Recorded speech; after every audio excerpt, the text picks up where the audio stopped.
The United States court organizing the Citgo auction has already received formal bids for the Venezuelan oil refinery.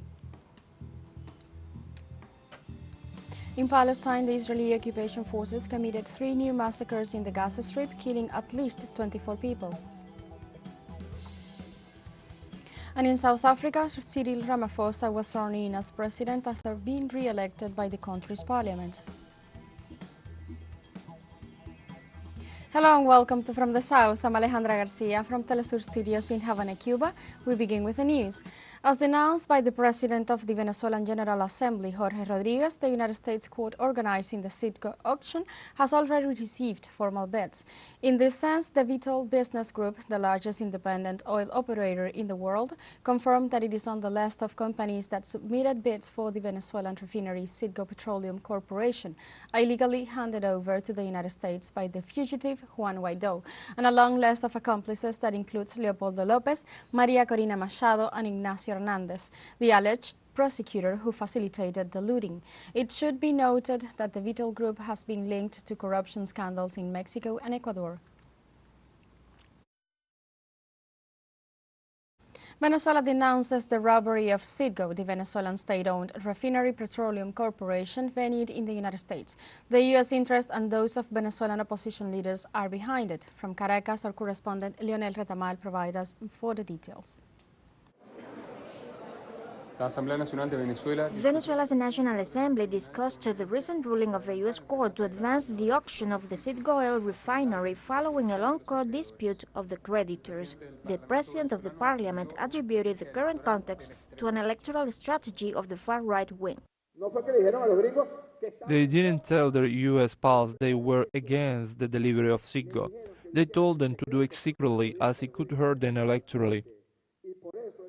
And that is why the Delaware court has already made the auction in a secret way, and there are already secret bids stored in envelopes in the Delaware court, which is nothing more than taking over Citgo and tearing it apart and delivering it to both the U.S. government and all these entrepreneurs who have lobbied the U.S. government. Former President of Colombia, Ernesto Samper, warned of the international danger implied by this decision and the use of sanctions as a cohesive mechanism, the same criterion as China, which spoke out against the unilateral U.S. sanctions during the day. The United States is opening up with the process against the Venezuelan-owned Citgo oil company, a dangerous form of international expropriation. This financial blow does little or nothing to help the current electoral process taking place in the neighboring country. Forcing elections to be held amid sanctions is a subtle but effective way to meddle in the right of citizens to vote freely without having such a shotgun to the back of their heads.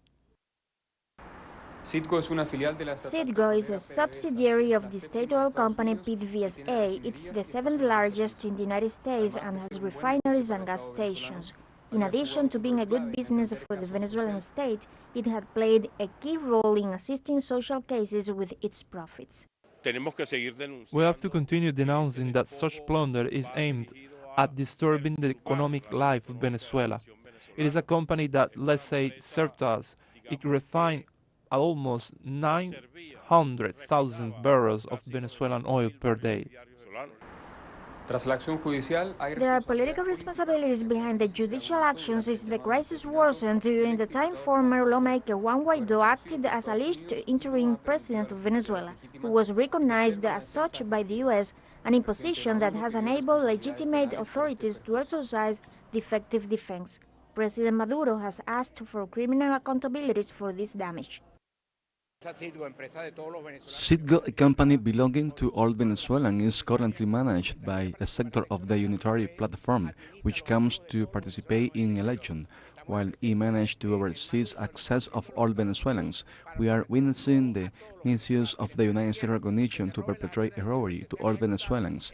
They allowed the robbery of Citgo shares, so a sector of the Venezuelan opposition administered them, but they will be chased by the justice system in Venezuela and in the United States. The Venezuelan people must realize that those who are responsible for such plunder are the opposition led today by Maria Corina Machado, with all that team and with all the resources that the United States is providing her to build a campaign in the country, and that's why we share the opinion of President Nicolas Maduro that they must be criminally charged for treason against the homeland. This information surfaces 40 days before the presidential elections and amid the debate on the competing government programs. Leonel Retamal, teleSUR, Caracas, Venezuela. Venezuelan Foreign Affairs Minister Ivan Gil rejected the statements made by the U.S. Undersecretary of State for Western Hemisphere Affairs, Brian Nichols. Nichols referred to the situation in the country as worrisome for the period leading up to the July 28th elections. On social media X, Ivan Gil said the following: Mr. Nichols returns with his vulgar obsession to offend Venezuelans, meddling in matters that do not correspond to him. It seems that the defeat that his puppets have written on their foreheads causes him more anguish than ever. Your attempts to interfere in our process will be as effective as the policies of your government, which are a complete failure. Our recommendations is that you write a post to be published when you have to confront the defeat of the far right that you promote.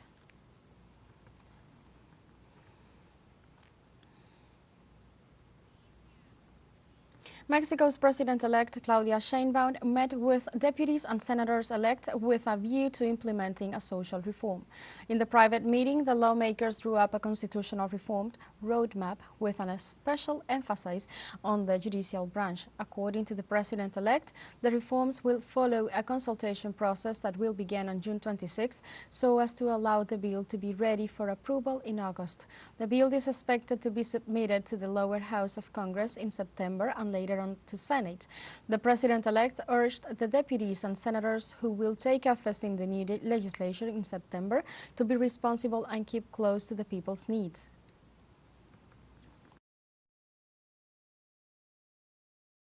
On Tuesday, the President of Cuba, Miguel Díaz-Canel, inaugurated the International Exhibition of Cuba Industria 2024. The opening of the event's fourth edition took place at the Pavespo Fairgrounds in Havana. As part of its program, the exhibition will host the International Convention at a fair that is expected to be attended by at least 1,200 participants, including 108 foreigners from 22 countries. Cuba Industria 2024 will last until Friday, June 21st, and among its main goals are achieving greater integration and international insertion of the country in the industrial field and strengthening alliances. To expand the use of available industrial capacities, to be able to find strategic alliances, commercial and productive, with the objective of increasing industrial production to meet the demand of the economy and the demand for exports. In Peru on Tuesday, the Congress approved a bill that seeks impunity for people sentenced for crimes against humanity. According to the Center for Justice and International Law, nearly 600 investigations will be archived and 500 people will not be repaired if the project becomes law. It would allow people that were investigated, prosecuted and convicted of crimes against humanity to be released without guaranteeing justice or compliance with the sentences imposed. The Peruvian Public Ministry and various social and political organizations rejected the measures contained in the bill that could derive in the exception of responsibility for the military, civilians and police who committed crimes before and during Fujimori's term. On Wednesday, the United Nations High Commissioner for Human Rights, Volker Turk, in the framework of his annual report, emphasized that the policies of the current Argentinian government threaten to undermine the protection of human rights in the South American nation. Recent proposed and adopted measures risk undermining human rights protection. These include cuts to public spending, particularly affecting the most marginalized, the announced closure of state institutions dedicated to women's rights and access to justice, and an instruction from the Ministry of Foreign Affairs to suspend participation in all events abroad related to the 2030 agenda. I urge the authorities to place human rights at the center of their policy making to build a more cohesive and inclusive society.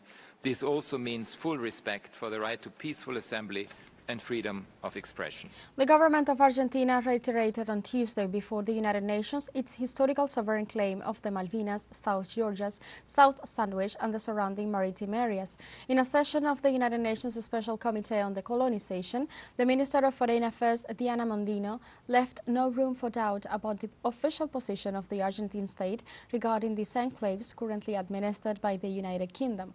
In this sense, Mondino declared that it has been 191 years since the beginning of the illegal occupation by the islands by the United Kingdom. She also argued that the time has in no way diminished the validity of their claim, nor modified their conviction that this prolonged dispute should be resolved peacefully through bilateral negotiations between Argentina and the United Kingdom.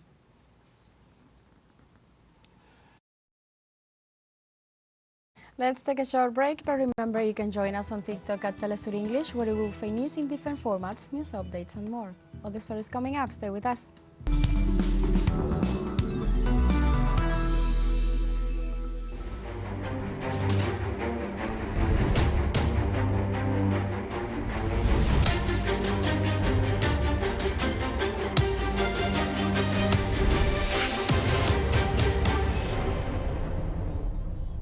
Welcome back.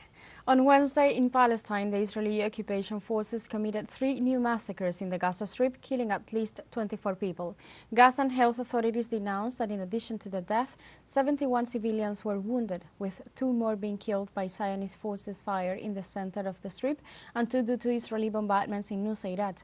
The Tel Aviv regime occupation forces also killed several civilians and wounded dozens of refugees in the Al-Mawasi camp northeast of Rafah.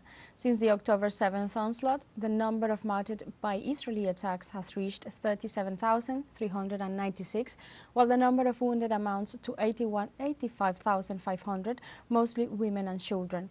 In this context, the rescue of victims trapped under the rubble continues amid targeting of civil protection teams and ambulances.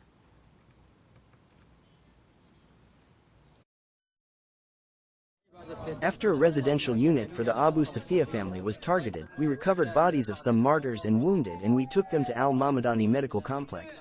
Most of them were in remains, and some women were burned as a result of the Israeli bombing on the apartment. I was asleep and arrived here after hearing the strike and found out that the house of the Abu Safia family caught fire and was destroyed. There were approximately 40 people in the house. In Switzerland, the Human Rights Council of the United Nations is discussing the Gaza conflict investigation elaborated by its experts. In this context, they are debating 6 operations linked to the Israeli occupation army, which the International Independent Commission of Inquiry denounces as systematic violation of the laws of war. Precisely according to the United Nations investigation, Israeli bombs up to 920 kilograms were used against residential buildings, a school, refugee camps, and a market. For her part, Commission's Chair Navi Pillay, who served as the United Nations High Commissioner for Human Rights from 2008 to 2014, stated that Israel's actions are an intentioned and direct attack against the civilian population of Gaza. In relation to Israel's military operations and attacks in Gaza from 7th October, we conclude that Israeli authorities are responsible for war crimes, crimes against humanity, and violations of international humanitarian and human rights law, including extermination, intentionally directing attacks against civilians and civilian objects, murder or willful killing, using starvation as a method of war, forcible transfer, gender persecution targeting Palestinian men and boys, sexual and gender-based violence amounting to torture, and cruel or inhuman treatment.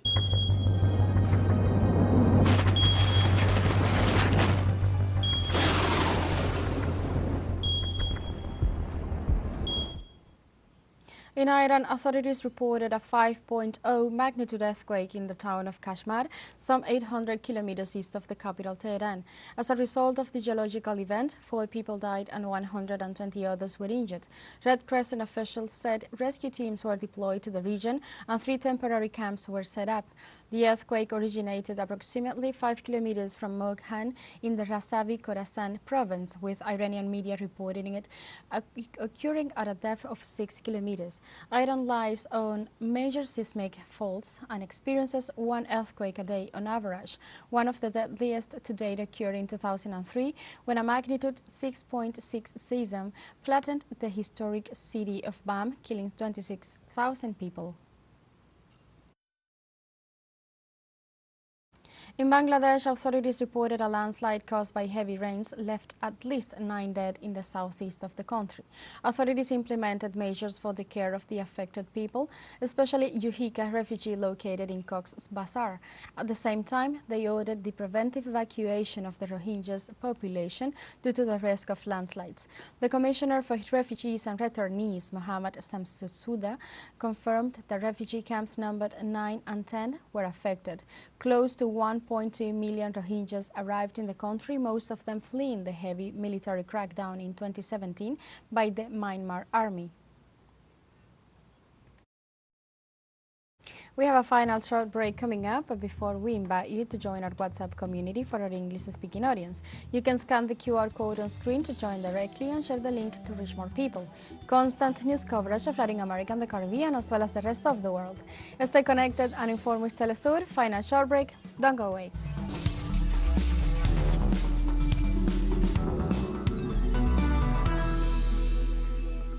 Welcome back to From the South. On Wednesday in South Africa, Cyril Ramaphosa was sworn in as president after being re-elected by the country's parliament. According to the Minister of the Presidency, Khumbudzo Ntshavheni, the nation's constitution stipulates that the president must be sworn in within 5 days of his election by the legislature. In this sense, on June 15th, Ramaphosa received 283 votes from the newly elected parliamentarians of the general elections held on May 29th. In turn, the leader of the Economic Freedom Fighters Party, Julius Malema, received only 44 votes from the legislators. The inauguration ceremony brought together South Africans of all backgrounds, lifestyles and political orientations, united to celebrate Ramaphosa's new term.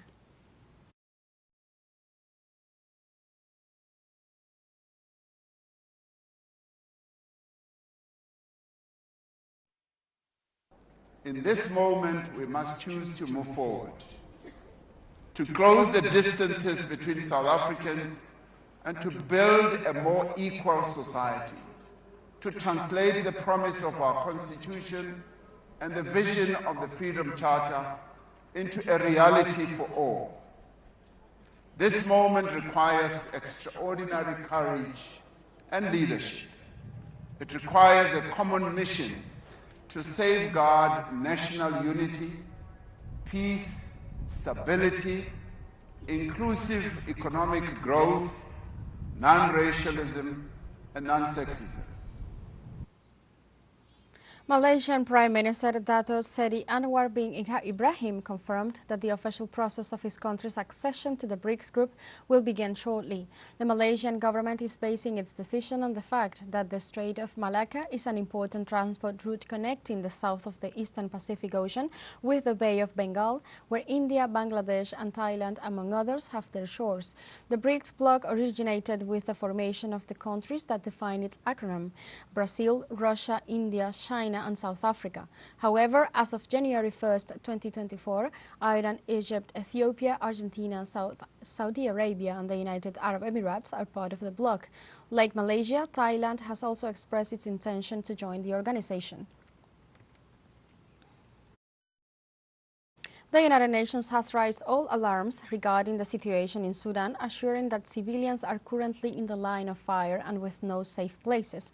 The Under-Secretary General of the United Nations Department of Political Affairs, Marta Pobe, ratifies that an immediate ceasefire is imperative to avoid new atrocities. The United Nations held responsible both the army and the rapid support forces for the numerous war crimes and for instigating the ethnic tension. On the other hand, humanitarian organizations regarded what is happening in Sudan as an ethnic cleansing and an atrocious war that shows no limits.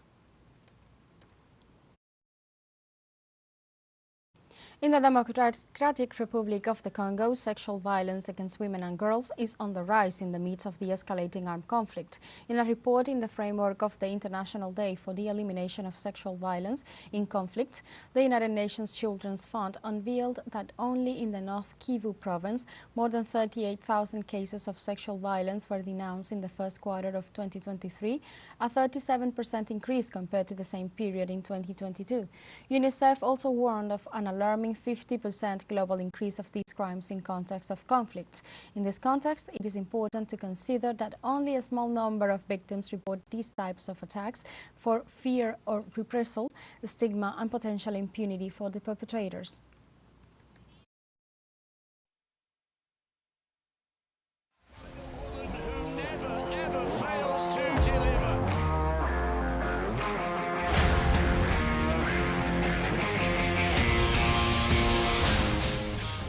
On Wednesday in Germany, the Euro Cup 2024 kicks off in the second round of the competition's group stage. The host team's match against Hungary is one of the 3 matches that will be played at the beginning of the second qualifying round.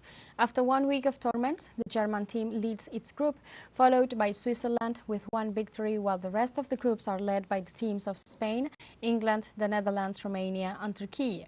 During this stage, the first 2 teams from each group will qualify for the next round, together with the 4 best third-placed teams.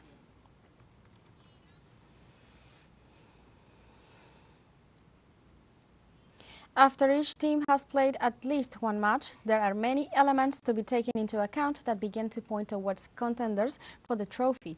In this way, we note that 37 goals have been scored in 13 matches, an average of 2.85 goals per match. Thus, the nation with the most goals is Germany with 5, while the players with the most assistances are Denis Mann of Romania and Nathan Ake of the Netherlands with 2 units. On the other side, the best goalkeepers are Dominik Livakovic of Croatia and Insik Stanek of Czechia, who shares 7 saves. Otherwise, the defeat of Croatia and Belgium are the biggest disappointments of this young tournament, as Croatia is winless after 2 matches. We have come to the end of this news brief, but you can find these and many other stories on our website at telesurenglish.net and join us on social media, Facebook, X, Instagram, Telegram and TikTok as well. For TeleSUR English, I'm Alejandra Garcia. Thank you for watching.